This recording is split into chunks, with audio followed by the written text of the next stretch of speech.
Welcome back to the Femme FC Podcast.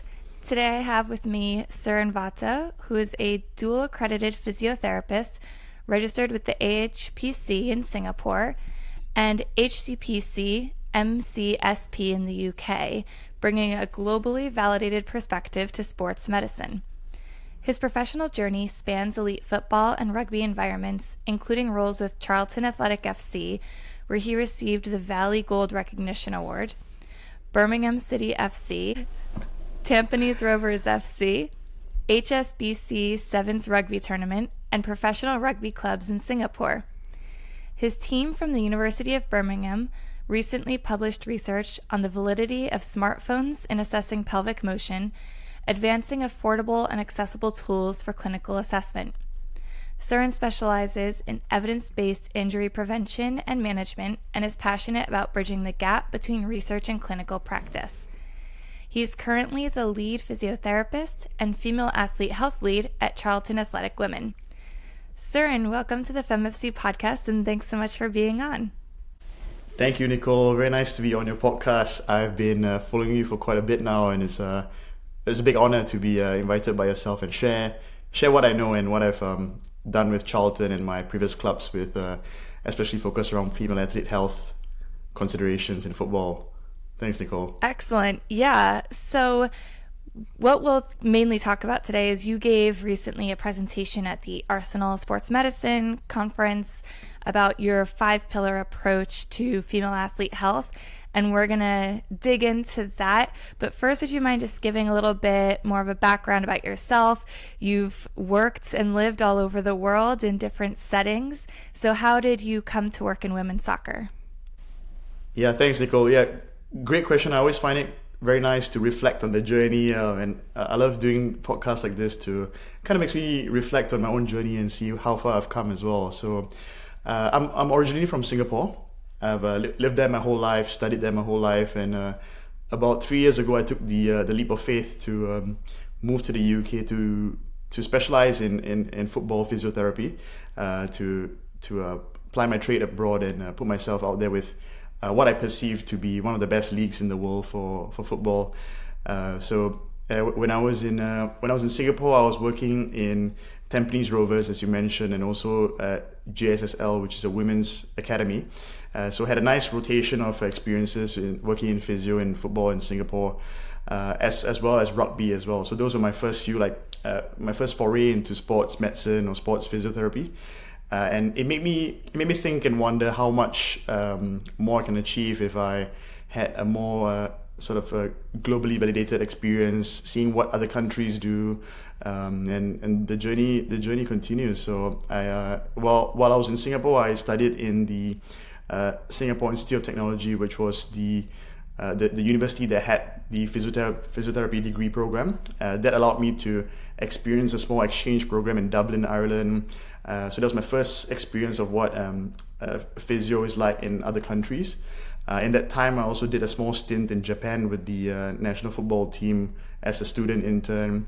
And along the way, conferences in London. I think, Nicole, you were at the Isokinetic London a few years ago as well. So that's when I started to know of you, Nicole, which is fantastic there. And I think conferences, student experiences, and also the work experiences brought me across to different countries and made me think, look, I wanted to specialize in football.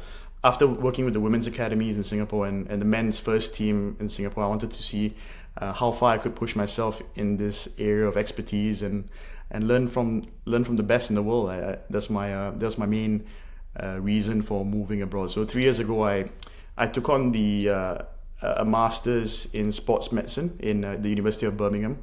So that was my bridge between Singapore and the UK. So moved across, did my master's, specialized in football medicine, and started my first job with Pro Direct Academy Birmingham. Then after that, I followed with Birmingham City Football Club, where I worked mainly with the boys age group, so between 9 to 16 year olds. And there was a great opportunity that came up during my tail end spell with Birmingham City to work with the women's first team with Charlton. And I took that step, having experience working in a women's academy back in Singapore. I wanted to take the next step and get with the women's first team, and yeah, I've been there since for the past it's coming to 2 years now, which is three seasons in football. So very happy to be with Charlton FC as their lead physio now, and pushing the female athlete health program as a female athlete health lead. So yeah, lots of learning done, lots of learning to go, and very happy to share what I've done with the club and how I'm supporting my female athletes in their day-to-day football training, football matches, and beyond. Great. So I definitely want to get stuck into that 5-pillar approach that you have developed and have shared previously. But first, I actually have a question on what exactly is, because I used to work in the NWSL, and there's a lot of new kind of safeguarding rules in the NWSL for player safety, player health. But one thing that's come up a lot is the need for this role of like a female athlete health lead. Someone to take on some special projects like tracking and monitoring the menstrual cycle, or really just pelvic floor health for female athletes, training through pregnancy, return to play, postpartum, things that are really female athlete health focused, that takes people, it doesn't take away from the day-to-day work of managing the squad and all of their injuries. Would you mind just explaining what that role of female athlete health lead looks like in your setting?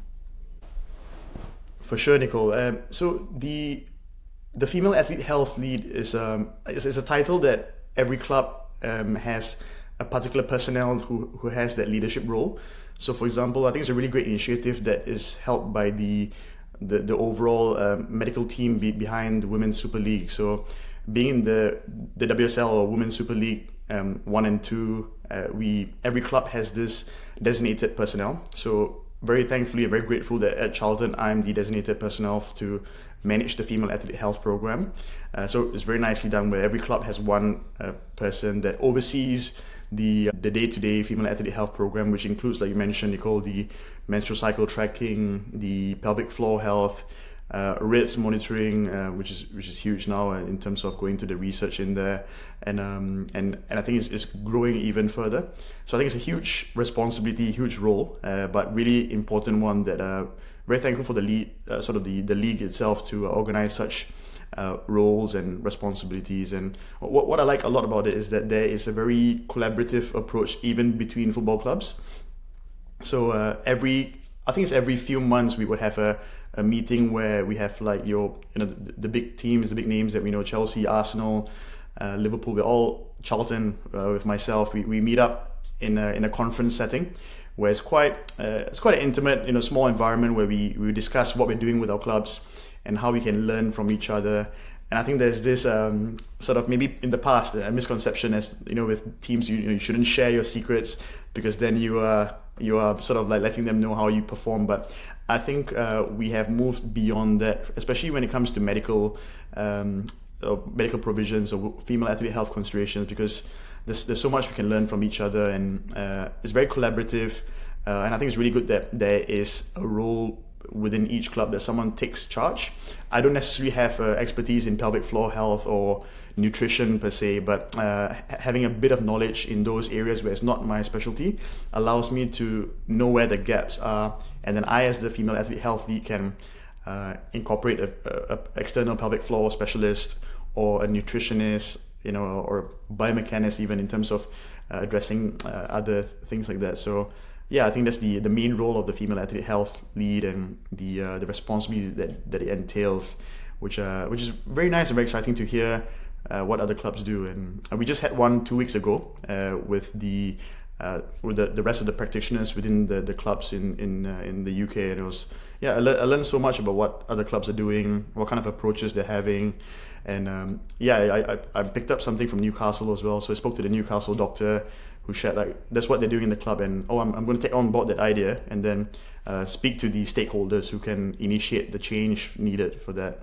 So this is very collaborative and really enjoyable so far for this role, Nicole. You just explained in a nutshell why I started Femme Football Collective, which is that there's always been this kind of mindset of, don't give away our trade secrets, right? Like that's our competitive advantage. Don't share with other clubs what we're doing.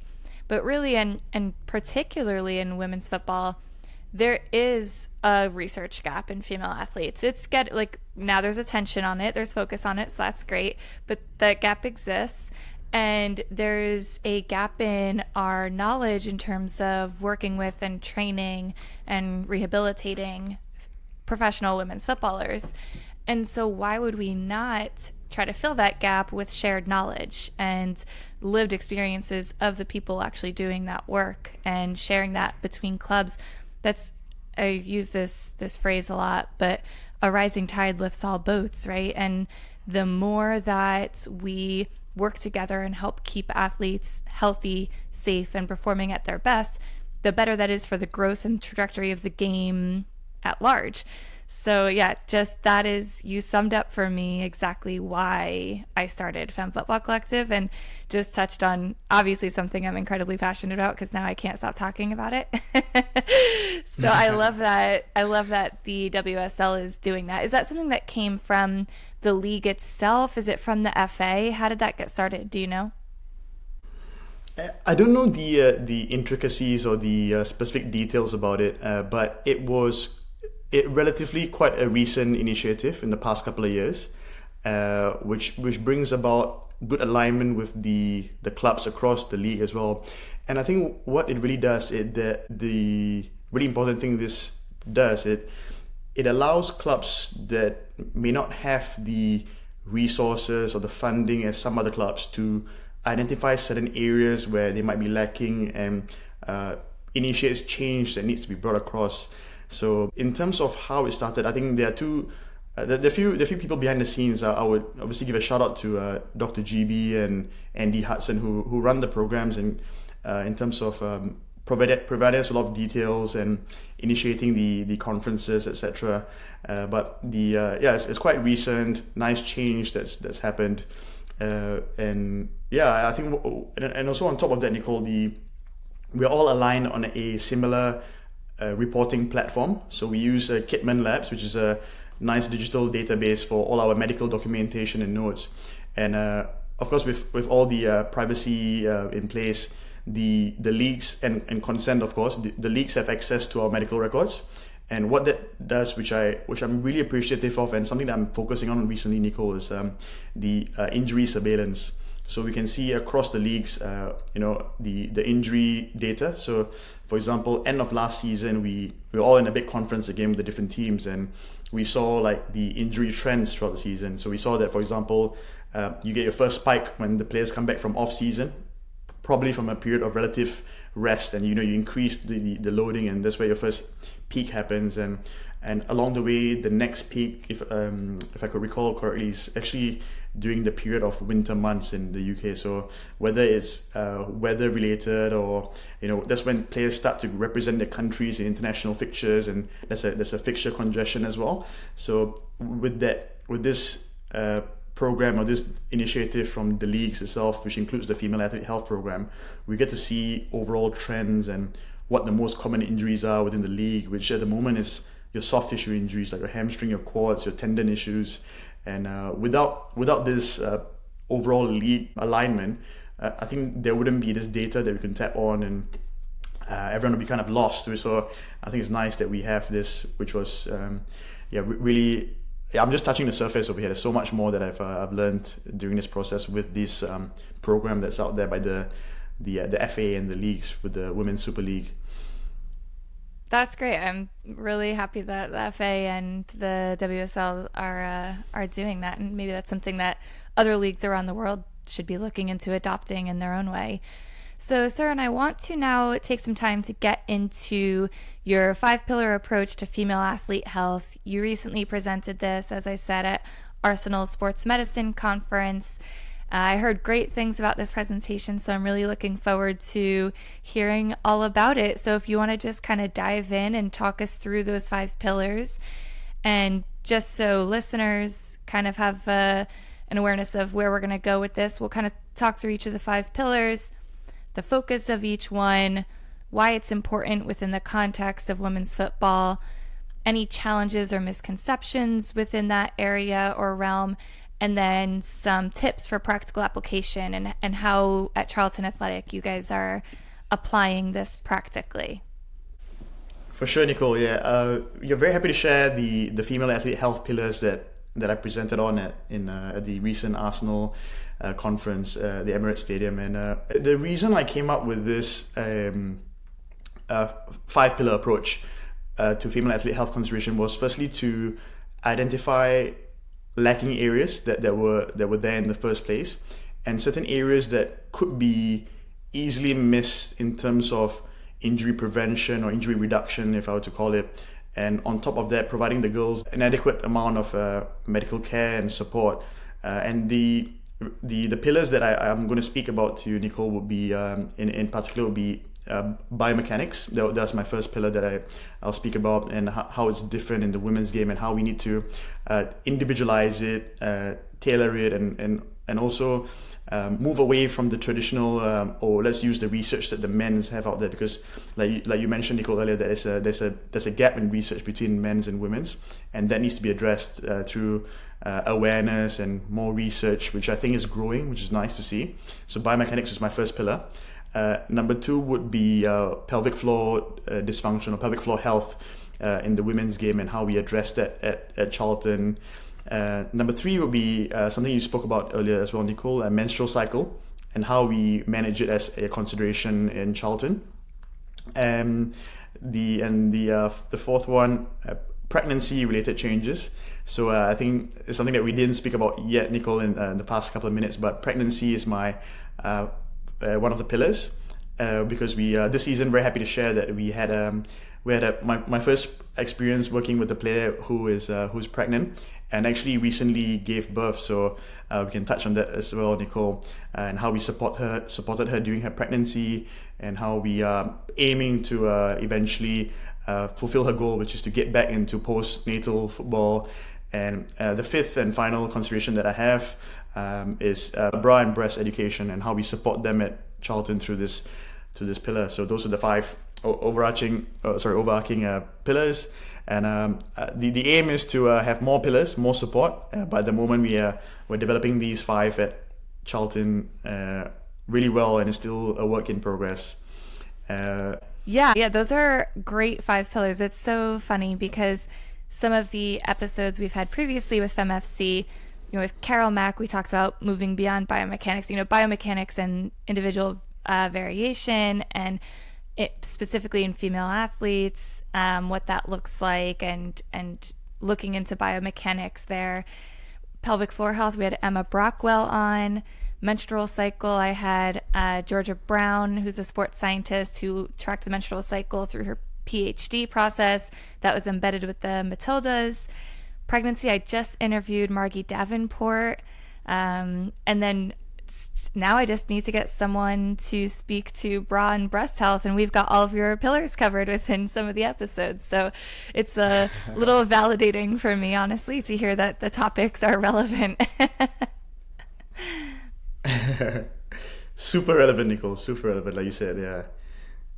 Good. So yeah, if you want to dive into, if you want to start with biomechanics and kind of talk about how it's important within women's football and practical applications and everything else, go right ahead. For sure, Nicole. So with regards to biomechanics, I think what really helped me develop on this pillar was actually the research that the team and I published. So linking back to the research that I published this year, which is my first research that got out there into the press, which I'm really happy about, was a study on biomechanics. And in the study, we use a step down task. So from a height, a 6-inch or 20 centimeter step, we basically got participants to step down from it, and we measured pelvic acceleration, so the medial lateral sort of drop, transverse plane, different planes, and we looked into that kind of detail, and we used smartphones to assess them. And what we found was, along with other research that's out there in the research that we've done, was that we found that there's greater knee valgus, hip dominance, etc., with certain tasks that females do in those step down tasks.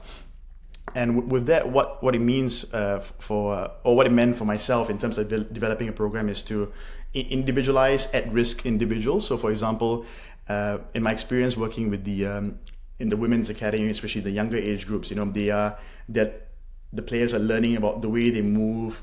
They're going through a lot of changes. They're, the wider hip angles, Q angles that we speak about, that we want to move away from traditional what men do, but focus on what women do, and targeting things like the right landing mechanics. We speak about a lot about how knee alignment, when we change the direction, when we step down in a dynamic static task. So delving deeper into that research realm of biomechanics, what we do is that at Charlton, I think it's very important to know the practical limitations where we don't always have the benefit of time. So for example, I can't just organize a 2-hour biomechanical session each day at training ground.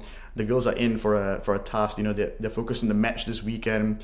The coach wants to win and support the players to win the game. So and aware that we want the players to rest each day as well. But what we found really effective was if you split the season up, we have your pre-season, you got your in-season, and your end of season, and all those three parts of the season gives us another chance to modify things and implement things separately and differently. So for example, in our pre-season for biomechanics, what we do is we do movement screens. So for players who come in from the academy or players that we newly signed, I'll get them to do a part of our medical includes a biomechanical screen as well. So we do a simple double leg squat or a single leg hop, triple hops, jump for distance, and in those screens we identify any movement pattern errors or things that we want to improve and work on. So that is the pre-season management of biomechanics, which I'm always aware of. It doesn't take up time that's not necessary, like in terms of it fits within the day. We have specific days in pre-season we take about 2 days in total for pre-season to assess new players and address biomechanics in those screenings as well. In season, how we manage in-season biomechanics is we use pre-activation time and warm-ups. So that ties in very nicely with our strength and conditioning coaches and sports scientists, where we're killing two birds with one stone, basically, where we address injury risk, injury patterns, elements of the FIFA 11 Plus, which is a nice validated warm-up program out there. We don't necessarily tell the players we're doing FIFA 11 Plus, but we have it incorporated seamlessly with our warm-ups and pre-activation, which includes things like banded hip work, sprint mechanic assessments, the way they drive the hips, are they overstriding, understriding. So all that happens quite seamlessly between myself and the lead strength and conditioning coach. We both love biomechanics, which is it's a nice tie-in as well, in terms of we both have really nice conversations regarding this, and good opportunity to fit into the program, which suits the technical team and the technical staff with their programs as well. And I might use the research that I published out there in terms of using smartphones to analyze pelvic drop, especially in the single leg task. We use metronomes to provide players with external feedback, biofeedback using mirrors.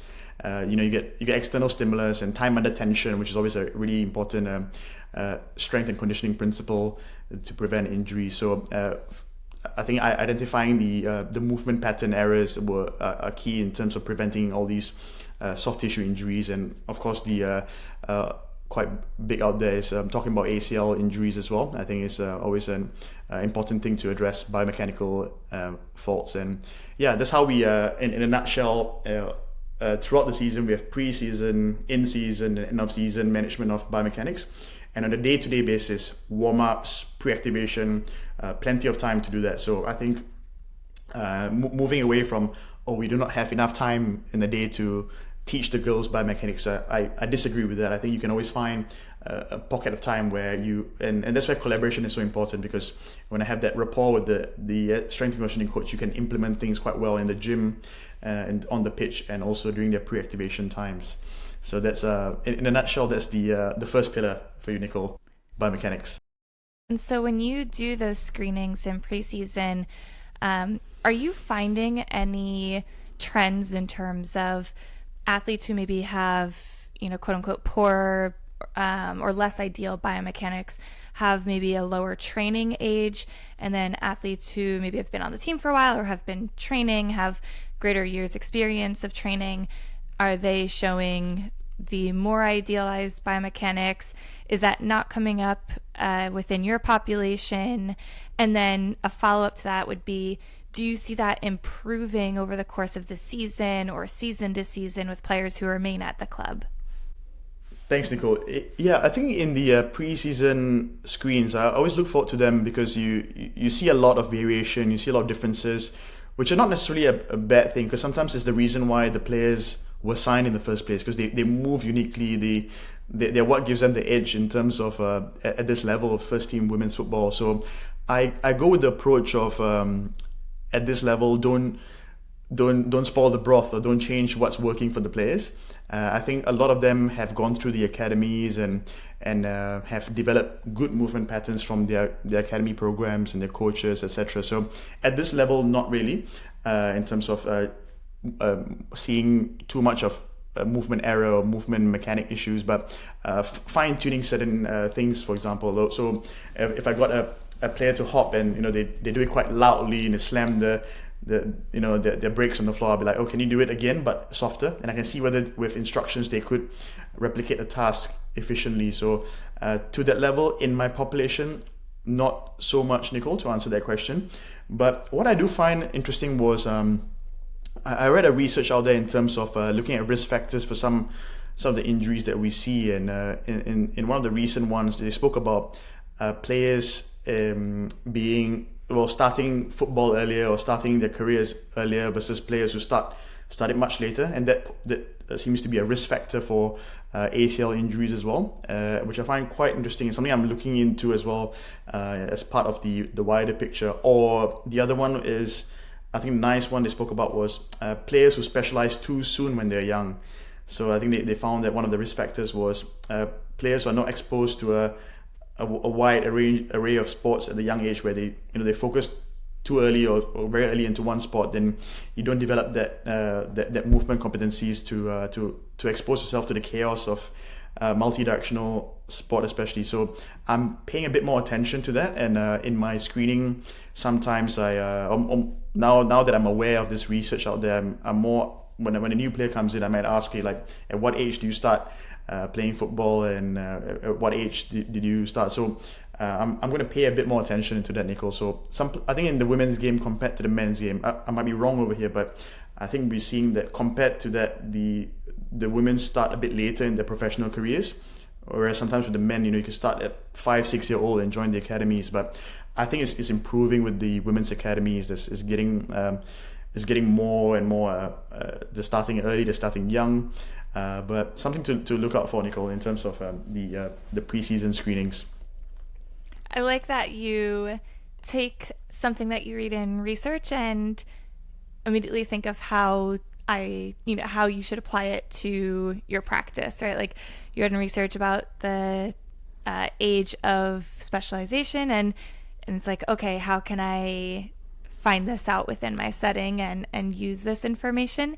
So that's great. I think that's something that more practitioners would benefit from doing, right? Like reading a research article and then not just copy pasting that information, but critically thinking, like, okay, what is this telling me about my population, and how can I use this in my population? So I just wanted to commend you on that. I think that's a great way to go about implementing research and being evidence-based and evidence-informed. So let's now dive into your second pillar, which is pelvic floor health. For sure, Nicole. Yeah, pelvic floor would be the next pillar in my 5-pillar approach. Very excited to share that we now have at Charlton a designated pelvic floor specialist. Her name is Sarah. She's a fantastic pelvic floor physiotherapist specialist, and she comes in to support our girls once a month. So as an external support, she comes in once a month to screen the players and assess any issues that the players might have. But I find that once a month, there's quite a period between appointments. But what she also does is that she telecommunicates. So she also has online consults with the players. She's on WhatsApp in terms of discussions, and more recent time she's part of the management and return to play of our the pregnant player that I mentioned, in terms of that support for our pregnancy pillar. So this pelvic floor pillar actually ties in quite nicely with our pregnancy pillar, which I'll delve deeper later as well, Nicola. But what we found was that in my first season when I joined Charlton, which was early last year, we did not have a pelvic floor specialist or a pelvic floor pathway for the players, and that's interesting because I would sometimes find myself in a position of players reporting symptoms to me which I don't necessarily have an expertise in, or being unable to address them with my levels of knowledge. So for example, I might have a player who might mention or having low back pains or groin pains, but only once a month when the period comes in, and it's more like where there's a bit more expertise needed in those areas. Obviously we could manage them from a pain relief perspective, which we can through our doctor as well, but I realized that there should be a more specialized approach to managing symptoms like this. So what I did was I went out to look for a pelvic floor specialist who'd be interested to work with our players, and on the pretext of that, on the research out there, with growing out there, we see that pelvic floor dysfunction affects our players in terms of participation in sport. The other thing I can share with you is I had a player who came to me once and said, "Oh, Suren, when I go into change of direction, or when I enter contact, I actually have a bit of leakage or discharge." So those were areas where I'm like, hey, I personally can't, or rather that's slightly outside my realm of expertise, but once the reporting started, and once the player, I think they grew a bit more rapport with me, and they shared symptoms like this with me, and they were very comfortable, we started tracking. So thanks to collaboration with my team doctor who was in place already, we did pelvic floor questionnaires. We did to understand, I think there's some good questionnaires out there that we can download and implement as well. So we did that, and we gathered that, hey, actually half our squad, or there's a significant number of players who report things, and that also made me think, I think some players who may not necessarily feel comfortable to share, they also might be suffering in silence. So what we did was, in that first season, I spoke to our there's always budget involved, Nicole, in terms of getting people in. So in our first season, unfortunately, we couldn't get someone in to join. But what I did was the next best thing, which I managed to meet Sarah, and we got connected quite coincidentally. And she was so excited the opportunity to work with Charlton women's football team. And I told Sarah, I said, look, in the first season, I'm not sure if we can approve sort of like from a cost perspective, but could I maybe get some time from you to speak to the girls and maybe bring up an education piece. So in my first season, she came down to speak to the girls. We had a nice post-lunch coffee conversation with the girls. All the girls sat down in a room. She presented on pelvic health, and how pelvic health can affect, and how pelvic floor can be strengthened, and what is pelvic floor health. So there was really good uptake from the girls in terms of understanding their bodies. She even got all the girls to do like some early pelvic floor exercises or simple tasks they can start incorporating in a generic way, in a general way, and that sparked a big conversation. And what happened, I'm very happy to share, is that in the next season, when I brought all this information to our stakeholders and presented the case of, I think our girls definitely need support over here, then we got approved for Sarah to come in once a month to speak to the girls, and now we've not looked back, and really having a good strong pillar there for our girls who can feel confident and free to share things that in the past, I think even speaking to some athletes from back in the day, like there wasn't such support, and now we can provide that to the players and to the team, where they feel comfortable to share information and even put it on their daily wellness reporting that we do every day as well, to highlight any issues and address them before it becomes a really big problem. And I think some of the pelvic floor studies also show that how it's not just about the pelvic floor. Pelvic floor health issues or dysfunction can lead to repetitive strain injuries in the hamstrings or further upstream lower back issues as well. So presenting in that as a case and approving it to support the girls was a big change and a right step in the direction for Charlton, I'd say, Nicole. So yeah, with that, I think collaboration with Sarah has been key with education pieces for the players and monthly check-in support and being available online to speak to the players. So yeah, that's been fantastic. That's a really great point you bring up, that the budgets aren't always there to have all of these key specialist practitioners in women's football, but a great workaround that you found, and I know some other clubs do similar things, as well as having a specialist who you can bring in on a consultancy basis, and they help with education and clinical work, right? And so it's okay if a player needs a practitioner to assess them or to help with prescribing interventions, you can get that clinical side, but that educational component for both the athletes and the rest of staff is really vital and important. And I think that's a great way to bring in consultants in a specialty area when clubs maybe aren't able to have them in full time. That's a great. I know Arsenal does that with Emma Brockwell. She was on and talked about that as well. So now let's dive into the third pillar, which is the menstrual cycle.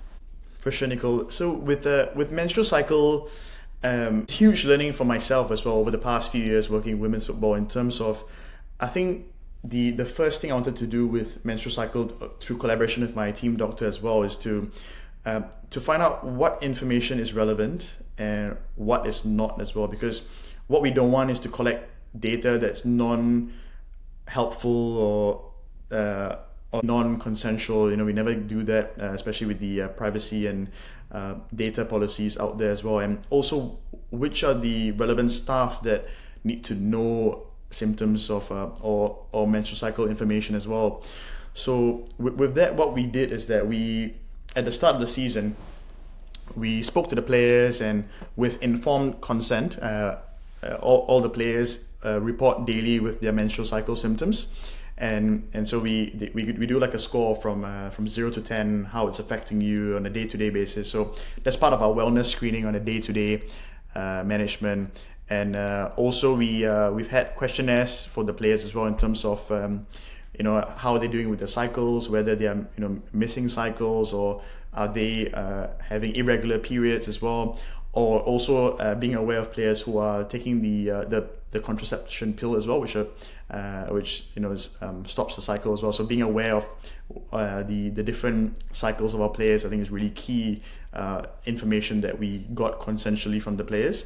The other thing was with menstrual cycle tracking that we wanted to aim to do is to firstly let the players understand their cycles better, and to empower them through education and ownership to understand how they can better manage their symptoms throughout the season, and also address myths out there regarding menstrual cycles as well, because I think Nicole, there are myths out there with menstrual cycle, and how some old information or old news, they come across very fear-mongering with the women's game, you can't train on your menstrual cycle. That used to be something that I heard before, which is obviously a big myth that we try to we're moving away from, because it's not true.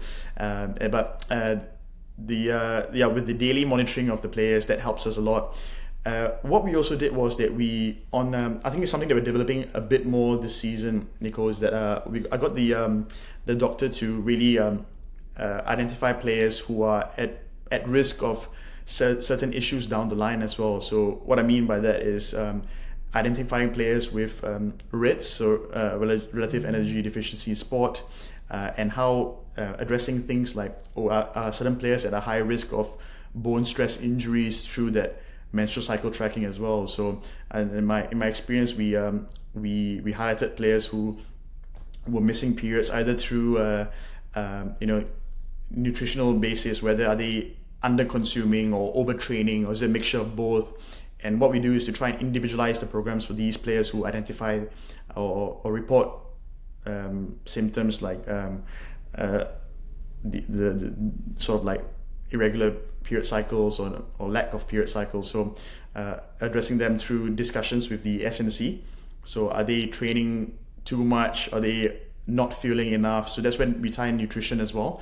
But I think in summary, the menstrual cycle tracking, what we do is to educate the players on, what they're feeling, why they're feeling that, and also to track whether they are having regular periods. So a lot of them use apps, which is I think that's quite a good start, where I think there's a lot of free apps out there where you can track the cycles, and if it's not regular, we educate them to bring it up to a professional. So not necessarily to myself. I will say, look, speak to the doctor, I'll speak to Sarah, the pelvic floor specialist, and let's see if we can come up with a plan for you.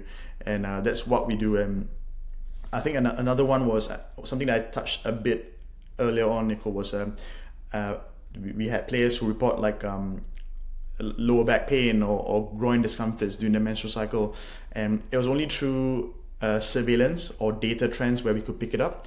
Because I'll be honest with you, initially, Nicole, when the player came to me saying that, Suren, I'm feeling some groin pain, I thought it could have been a low grade or a grade 1 sort of adductor longus strain, for example. But then it went away in 2 days' time, and I was like, okay, this is a bit this is interesting. And what happened was that the next month at the same time, she felt this discomfort, and I was like, okay, hold on. And I asked this question. I said, is this something that's happening during your periods? And she was like, oh yeah, actually, Suren, I noticed that it's, when on my first day of my cycle, I feel this groin discomfort. And then that awareness helped her a lot. So she became a bit more aware, and she took a bit of ownership. What supported her during then was we got her to see our pelvic floor specialist.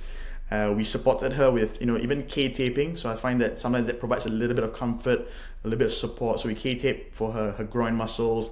And in the early stage where the pain was quite unbearable, even consideration of sort of anti-inflammatories, ibuprofen, where obviously with discussions with the doctor was in place to provide that support, so pain relief support. And I think the education was key over there to understand their bodies really well. She's a very young player who was going through changes in the body. She was stressed as well. So I think she just moved from another country, new country as well. So that's me touching a little bit onto the psych element of management as well.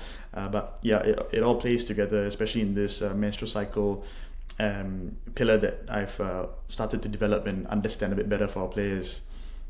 Yeah, you touched on two really key important messages there. I think the first one is empowering athletes with education and knowledge about the menstrual cycle. It's actually not very common for women to know that much about their menstrual cycles and what's happening physiologically. I'm not too proud to admit myself, I was on hormonal contraceptive, the oral contraceptive pill for 15-20 years, and then when I came off of it and started having a normal menstrual cycle, had to really be like, wait, what is happening to my body, and trying to figure out patterns. And you're right that it's really individual for different athletes. And so trying to track that and monitor and figure out what each athlete needs is really key there and really empowering for the players. And then that bleeds into your second really key point there, which is using the menstrual cycle kind of as a health marker. And you mentioned what are future health risks down the line, or could it be an indicator of something like relative energy deficiency in sport? Can it be a clue for us that something else is going on? So those are two really key points that I took away from that. So now let's go ahead and touch on your fourth pillar of pregnancy. For sure, Nicole. Yeah. So with regard, thanks for I think the menstrual cycle topic is something that I'm sort of still developing. There's a lot to learn about as well, but it's really important that we do. The next pillar that you mentioned, pregnancy, it's a pillar that I formed mainly because we had a player this season, Carla Humphrey. She's announced that she was obviously pregnant this season, and it was a pillar that I formed because I think if you see across the leagues and the clubs, it's a growing pillar. Is something that is normal. Is something that we are accepting in football. Is players have goals and ambitions to have a family, to have kids, and supporting them is really important as how many other jobs support the players as well. So we feel that, football should not be any different. So for example, like, you have other jobs with really good benefits for pregnancy as well, and football should not be any different. So so what we did was to find out what the FA, the Football Association guidelines were to support Carla in her pregnancy. And look, down the line, we might have another player who's pregnant or a couple of players who are pregnant, and we need to be supportive of that journey, support them in a non-discriminatory way. We support them with all the avenues of training and gym and pelvic floor support that we can as well. So pregnancy, I think, in this pillar ties in quite nicely with some of my earlier pillars. So in this pillar, what we developed for Carla was we started with addressing timelines and how once it was week 12 where she announced to the world that she was pregnant, we took away contact training for her. So obviously with the baby that was forming and there's a visible bump now, there was no, removed her from contact, no flying ball work at her, nobody launching balls at her or not entering contact training with other girls. So we created a program for her. Or in the earlier stages, we're still happy for her to join sort of parts of non-contact training. So she's still passing the ball, getting some running in, still maintaining her change of direction. But as the months went on, and as the baby was developing and the bump was growing, we slowly modified it based on symptoms.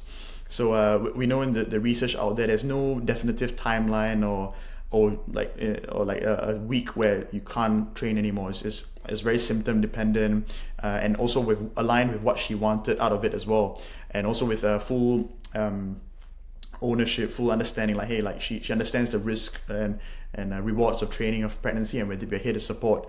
So what we did there was support her in her journey fully. And very recently, very happy to share as well, she posted online that she just gave birth.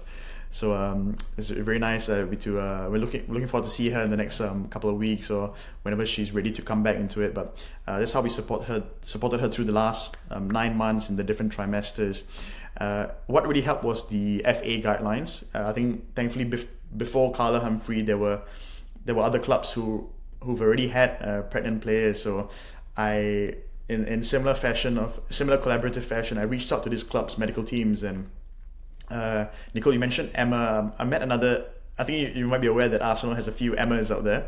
So I met the other Emma, who's in Arsenal at the moment, who's currently their new female athlete health lead, and she shared with me how they managed pregnancy with one of their players as well, and I tried to draw experiences from them, the ethical considerations as well, in terms of how we manage the conversations early on, and what we say to the managers, and how we manage them.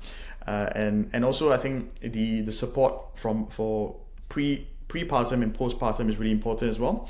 So for example, we are in conversations with our club to develop like a breastfeeding room for when she has to bring her baby in, or and things, a lot of other considerations for postpartum. But for prepartum, we managed her training loads.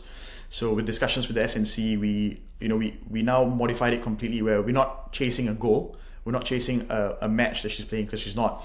But what we're chasing is, or rather what we're supporting is her fitness, her cardiovascular health, and what she wants to achieve from training as well. And how we protected that from a safety point of view for herself and the developing fetus as well is that we heart rate monitor her for every session. So she has a heart rate monitor. We keep it below a certain level, and that keeps her safe from a body temperature point of view as well, and from a exertion point of view as well. So in general, we had certain timelines. So the 12-week mark where we removed contact and where everyone knew that she was pregnant, and also reducing that change of direction element, because we obviously research out there in terms of there wasn't a need for her to change the direction, and then her biomechanics are changing as well, and so we moved it towards more linear running patterns, and then eventually now she's giving birth. Great. Yeah, and like you said, it's an area in women's football that wasn't really discussed or known a lot about before, because there was no support system in place for players to start a family, right? And so now that there's more investment, more awareness of supporting players throughout their lifespan and career span, that their careers shouldn't have to stop because they're starting a family. Just like you mentioned, women in other industries can go back to work afterwards and they get benefits during the time that they're pregnant and in that postpartum phase. They get family leave. And so the fact that women's football is now catching up just means that the opportunity for players to consider starting a family is increasing. And so this is definitely an area in women's football that I can see growing and continuing to develop.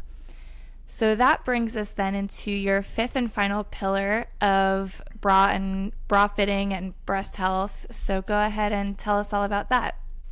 For sure, Nicole. Very happy to share that this season, one of my goals this season when we started was to get all our players specialized sports bras, personalized and specialized sports bras, and very happy to share that all our players were provided the opportunity of a free sports bra that is personalized to them. So all the Charlton players have access to this facility. This support. And how it started was similar to how I mentioned about pelvic floor support, Nicole, was that in my first season we identified a need. We, on the ground, so the doctors speaking to the players and myself speaking to the players, understanding what they want and what's out there in the research. And I think there's a growing awareness, especially with PB, like the brands like PB or Panache out there who are developing bras for athletes, and certain influencers or sports persons wearing it online, on TVs, and growing awareness over there. So it was an education piece as well. And the University of Portsmouth in the UK was going really big in terms of bra and breast support and even breast biomechanics. And I got to know Joanna Wakefield. I think she's also known as the bra professor online, and I got to meet her during one of the sports medicine conferences in the UK. And I went up to her after one of the talks, because in her presentation she spoke about how she did studies with like markers on the breast when the girls go on a treadmill run, and we can see a lot of sort of displacement, how the ground reaction force are affected by, if you wear the wrong type of sports bra, you can have loads of problems going from tightness in the traps, or even up to ACL injury risk as well, especially when you change direction and you don't have a support in your breast. So that was brand new sort of experience for me to understand this area. And so I spoke to her and I said, I think my players could really benefit from hearing from you and getting your support. And so what she did in my first season was she sent someone from her team. Her name was Rose, and she came down to speak to the players. Similar half-an-hour coffee conversation where players sat down with a coffee, presentation on the screen, and all the girls learned about the importance of bra and breast education, and not just from a performance point of view, because obviously we're looking at performance. Interesting explanation that Rose and Joanna used as well was that I think if you might have heard this before, Nicole, but if you had if you're a female athlete and if you have a clone of yourself, and your clone is wearing a good sports bra and you are not, like in a marathon, she finishes way ahead of you in terms of that it affects your stride length and all that. So it's a very good description for the girls to understand the importance of a sports bra and how it can influence your performance on the pitch as well.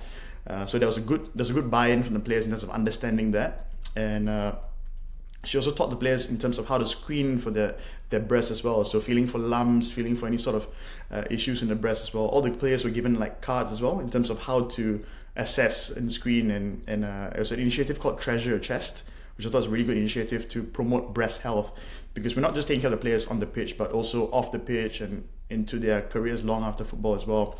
So it's a very nice education piece. And what I found really interesting was the next day, when the players came in, there were some players who actually bought new sports bras after that, and there was a good understanding, and they was like, oh, Suren, like, I just bought new sports bras and they feel amazing. So it was a good education piece, and my aim was to take it to the next level. So the girls are aware now, so there's good education, but can we provide them that service in terms of an individualized sports bras? So some of the players out of pocket bought their own sports bras, but in the next season we managed to get a really fantastic brand called Panache.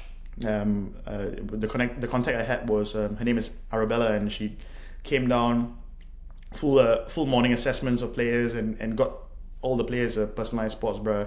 And there was one of the players I remembered that she would always come in for a soft tissue for her traps. It was always feeling very tight, and she mentioned that once she had a personalized sports bras, her tightness in her trap actually went away, because it could be it was supporting her better. She's not using accessory muscles too much, so not just the performance on the pitch, but the overall comfort, their perception of a sports bra. And really good education piece for the players, and now individualized sports bras. And to be honest, whether that is the reason for why the girls are performing so well on the pitch now, obviously we're top of the WSL2 now, but inconclusive. But I think part of the overall picture of why they're performing so well is all these 1%ers coming in together to give a really good advantage. Yeah, I think that this area is, like you're saying, just another kind of 1% of support that players can have to feel at their best, to feel comfortable, and to potentially increase performance, just that, even if it's just a little bit out on the pitch. So, Suren, thank you so much for sharing those 5 pillars. I think, you mentioned your team is at the top of the WSL2 right now, and I think just having a team as supportive as what you all are doing at Charlton Athletic Women goes so far in helping players to perform and to be healthy, because they know that they have a team of support behind them, and now they just have to focus on football, on performing. They don't have to worry about their menstrual cycle, their breast health, all these things. They have a team of people doing that for them, and so I really commend you and your team on that. Now, I can't let you go without answering my 2 quick fire questions, and they're more fill in the blank than legitimate questions. So the first one is, I wish everyone in working women's football knew this about best ways to support female athlete health. Well, great question, Nicole. So I wish everyone knew about the pillars that support female athlete health. So I wish everyone would know. I can't pick one, Nicole. It's a tough thing to pick one, but it's so multifactorial. It's so I can't pick a more important pillar that I've just mentioned as well. But I wish everyone knew how to make pillars for female athlete health in football. So having some sort of structure, some sort of planning to consider the female specific part of the game, so that we prevent injuries, we protect our athletes, and we support them way past their careers in football as well. So my answer would be I would wish support and structure. Education is always a key thing. Without education, you can't plan the next step. So awareness and education of what's lacking in the women's game, or what could be further improved. So the fact that it is multifactorial, I think that is such a huge takeaway from you, is that you can't just approach female athlete health with this one path. It's a lot of things to consider, and hence your 5-pillar approach. So the second fill in the blank is, my favorite thing about working in women's football is? Is the collaboration, is the camaraderie, is the wholesomeness of the women's game. So I find that not trying to draw comparisons, but I find that my experience so far in the women's game, which is my own personal opinion, is that I am able to collaborate with other practitioners as passionate as me, or even more passionate as me. I'm able to have very open conversations of people who are ahead of me in terms of already experiencing what I have, and I feel a lot of support and wholesomeness working in the women's game. I love bringing my friends and family to come down for the games. I like above and beyond the physio element, the women's game is growing. It is, especially with the recent Euros, the win is fantastic here now to be part of something big, something that's growing, and I find a lot of meaning and purpose working in the women's game, where, as we alluded to, Nicole, that there's a lot more research that's already there but needs to be done to elevate the game, and I like to be part of that growth. So the collaboration, the camaraderie, and the wholesomeness of the women's game is unlike any other. I couldn't agree more. So, Suren, thank you so much again for being on and sharing all of that with us. If listeners wanted to reach out to you and ask a question or follow your career, where would you send them to? Thanks, Nicole. The best way would be to Instagram or LinkedIn. Those are where I'm most active. Instagram for a more candid version of me, and LinkedIn for a more professional version of me. So happy for both, because I do share bits of my physio life on both. So at Suren Vata, that's my handle for both. So those are two places you can find me and follow my journey. Great. Thank you again so much, Suren, and we'll speak soon. Thanks, Nicole.